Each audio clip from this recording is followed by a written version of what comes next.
Olá, tudo bem? Meu nome é Maria Bruna e hoje eu gostaria de conversar um pouquinho com vocês sobre o retinoblastoma e a importância do diagnóstico precoce. Bom, gostaria de começar a apresentação falando um pouquinho sobre mim. Como eu falei, meu nome é Maria Bruna, eu sou aluna da graduação no curso de Informática Biomédica da Faculdade de Medicina de Ribeirão Preto e também sou bolsista PUB, o Programa Unificado de Bolsas financiado pela Universidade de São Paulo, e estou atualmente participando do projeto Orientações para o Diagnóstico Clínico e Molecular Precoce do retinoblastoma. Bom, mas então o que é o retinoblastoma? O retinoblastoma é um tumor intraocular maligno, ou seja, ele se desenvolve dentro do olho, que geralmente acomete crianças pequenas, normalmente bebês, né? É uma doença rara, com 200 a 300 casos novos por ano no Brasil, e aproximadamente 90% dos casos são descobertos abaixo dos 5 anos, com uma média de diagnóstico ao redor dos 2 anos de idade. Não existe diferença nas taxas de incidência entre o sexo feminino e masculino, ou entre o olho direito e esquerdo, sendo que a doença pode se manifestar em apenas um olho, considerado unilateral, sendo ali aproximadamente 60% dos casos unilaterais, mas ele também pode afetar ambos os olhos, sendo chamado de bilateral. E aí aproximadamente 40% dos casos são dessa forma. Bom, mas então, como eu falei, o retinoblastoma é um tumor intraocular, ele se desenvolve dentro do olho, mais especificamente na retina, que é uma camada interna dos nossos olhos, como vocês podem ver na figura. A retina, ela contém os fotorreceptores, células responsáveis por captar a luz que chega até a retina. E aí essa informação ela é passada depois para o cérebro para formar a visão. Bom, mas aí eu falei para vocês que o retinoblastoma ele pode ser unilateral ou bilateral, que são as duas formas de manifestação da doença. Em cerca de 60% dos casos de retinoblastoma, as crianças apresentam um tumor em apenas um único olho, com um único foco tumoral. Esse tipo de retinoblastoma é frequentemente diagnosticado em idades mais avançadas do que a forma bilateral. Então, essa forma bilateral ou multifocal é um modo de apresentação mais comum nos casos hereditários, representando mais ou menos aí 40% dos casos. Agora, conversando um pouquinho sobre a genética do retinoblastoma, né? A cadeia de eventos que leva ao retinoblastoma é muito complexa, mas ela se inicia com uma alteração no gene RB1, que faz com que uma proteína produzida por esse gene não funcione direito. E aí, quando duas cópias desse gene sofrem a mutação, né, são mutadas, o tumor então ele começa a se desenvolver. No caso do retinoblastoma bilateral, a alteração em uma cópia do gene RB1 acontece ainda no desenvolvimento do bebê, dentro da barriga da mãe. E essa alteração vai estar presente, então, em todas as células do corpo dessa criança, sendo conhecido como uma mutação da linhagem germinativa. Assim, pode ocorrer a manifestação do tumor de forma mais precoce, porque é mais fácil adquirir uma segunda mutação, né, já que essa criança já teve uma mutação durante o seu desenvolvimento. Como todas as células do corpo têm uma cópia do gene RB1 alterado, essa criança também tem uma maior probabilidade de desenvolver outros tumores quando ela for mais velha, tanto na adolescência quanto na fase adulta. Além disso, um pequeno número de crianças com a manifestação hereditária também pode chegar a desenvolver um tumor no cérebro. E aí, nesse caso, o retinoblastoma é conhecido como trilateral. Como eu estava comentando com vocês, o gene RB1 normal, ele produz uma proteína que tem o papel de supressão tumoral. Então, ele trabalha contra o tumor.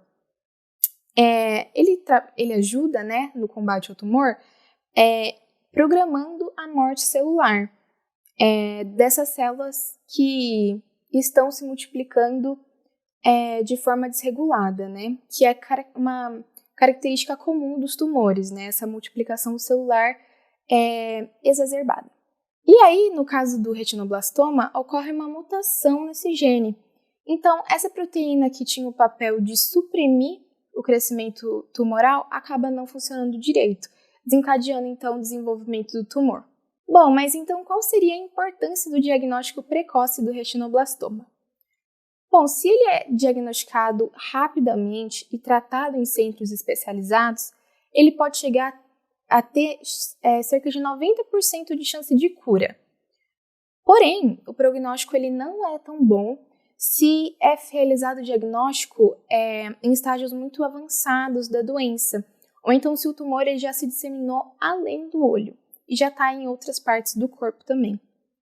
Dessa forma, o diagnóstico precoce do retinoblastoma, além de aumentar as chances de cura, também pode chegar a prevenir a vida e a visão da criança. Bom, mas então quais são os principais sintomas de alerta do retinoblastoma?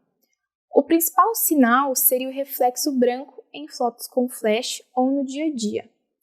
O reflexo ocular vermelho aparece quando um feixe de luz incide o nosso olho através da pupila, que é aquela parte do olho que se expande e se contrai. Quando esse reflexo pupilar ele torna-se esbranquiçado, a gente chama então de leucocória, sendo que esse reflexo esbranquiçado pode ser em apenas um olho unilateral ou em ambos os olhos, sendo bilateral. Algumas doenças oculares pediátricas apresentam leucocória, então não é só o retinoblastoma que apresenta essa característica. Mas na doença que a gente está falando, em aproximadamente 60 a 80% dos casos, esse reflexo branco está presente. Qualquer alteração do reflexo branco deve ser um sinal de alerta para procurar uma orientação médica adequada. E o exame do reflexo vermelho já na maternidade, ali quando a criança nasce, ou também nos primeiros anos de vida, já pode ajudar a diagnosticar não só o retinoblastoma, como também outras doenças oculares. Outro sinal também bastante comum no retinoblastoma é o estrabismo, uma condição na qual os dois olhos não parecem olhar na mesma direção. Existem muitas causas para o estrabismo, mas a maioria delas é causada por uma fraqueza dos músculos que controlam os movimentos dos olhos. Além desses dois que eu citei para vocês, existem também outros sinais e sintomas que são menos comuns no retinoblastoma, mas que também devem ser sinais de atenção. Entre eles estão a vermelhidão nos olhos, os movimentos irregulares, a diminuição da visão, as cores diferentes em cada íris, que é a parte colorida do olho, e também o abaulamento dos olhos, que seria a alteração na forma de como o olho se move dentro da órbita. Mas então, se você suspeita, como que o médico ele pode fazer o diagnóstico da doença? Existem duas formas principais. Primeiro, pode ser realizado um exame de fundo de olho sob anestesia por um oftalmologista, no qual ele vai examinar minuciosamente os dois olhos e ver se existe alguma alteração. Ou então pode ser realizada também uma ressonância nuclear magnética de crânio e órbita, sendo que esse exame é importante para avaliar o comprometimento extraocular, ou seja, além do olho, e também a invasão do nervo óptico. Além de ser útil também para diferenciar entre o retinoblastoma e outras doenças oculares. Bom, mas então se você tem contato com uma criança, como você pode fazer um pré-diagnóstico caseiro? Seria então importante observar o reflexo do olho da criança. Como eu falei para vocês, o reflexo vermelho é o reflexo normal, e se começar a ficar presente algum reflexo branco, tanto em fotos com flash ou no dia a dia, o ideal seria procurar uma orientação médica. Mas então, quais são os possíveis tratamentos do retinoblastoma? O tratamento dessa doença é complexo e depende de uma equipe multidisciplinar bem especializada. E o planejamento do tratamento vai depender de vários fatores, porque ele é bem individualizado, podendo ser afetado a idade da criança, a extensão do tumor, se ele é unilateral, se ele é bilateral, além de também outros fatores que podem ser considerados. E normalmente não é utilizado apenas um tipo de tratamento. Muitas vezes, vários tratamentos são utilizados em conjunto para obter um melhor prognóstico. Mas então as modalidades terapêuticas utilizadas atualmente, elas incluem a terapia laser, que é usada para aquecer e destruir o tumor, a enucleação, que seria a remoção cirúrgica do olho, a bracterapia, que utiliza fontes de radiação interna, a crioterapia, na qual uma pequena sonda de metal refrigerada a temperaturas muito baixas é utilizada para combater o tumor, e também a quimioterapia.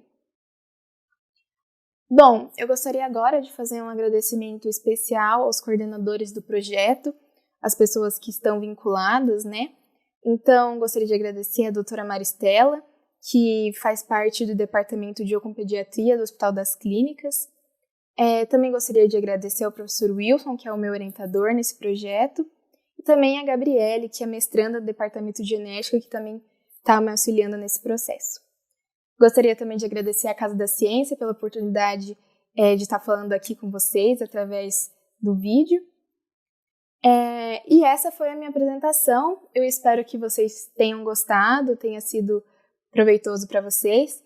Aqui eu deixei o meu contato, meu e-mail, caso tenha ficado alguma dúvida sobre o tema.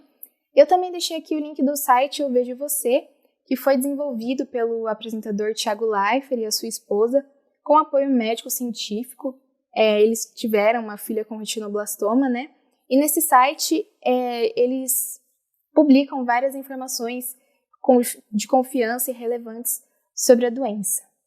É isso então, muito obrigada.